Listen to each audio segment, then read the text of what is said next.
Naadik ka sa droga, hopeless. Naadik ka sa sugal, hopeless. Naadik ka sa utang, hopeless. Naadik ka sa ilim ng makahubog o sa tanan nakahilayan sa kinabuhi, hopeless. Siguro kini na mga sakit na mga pinulungan ang sagad nimong madungog diha sa imuhang mga minahal sa kinabuhi, mga kahigalaan, mga kasilinganan, na ikaw wala nagipag-asa, wala nagipaglaom sa kinabuhi. Apan suginlan ko ikaw, mga kasuginlan, nga ikaw ang hinungdan, nga anong gipadala sa Ginoo ang iyang bugtong anak, kapin 2,000 na ka mga katuigan ang milabay, tungod sa iyang dako nga gugma nganha kanimo. Ang Juan 3:16 nag-ingon, kay gihigugma sa Dios ang kalibutan, ug tungod ni ana iyahang gihatag ang iyang bugtong anak, aron ang tanan nga motuo kaniya dili mamatay kundi makabaton hinuon sa kinabuhing walay katapusan.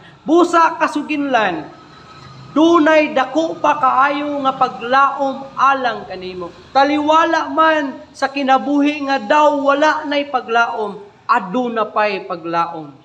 Kana kun ikaw mutuo, mudawat kang Ginoo Kristo, ingon nga imuhang Ginoo ug manluluwas sa imuhang kinabuhi. Ang Juan 1:12 nag-ingon, sa tanan nga mituo, midawat sila gihatagan og katungod na mahimong mga anak sa Dios. Busa kasuginlan, aduna kapay paglaom sa kinabuhi. Kana kun ikaw musurrender kaniya. Salamat ug God bless kanimo, kasuginlan.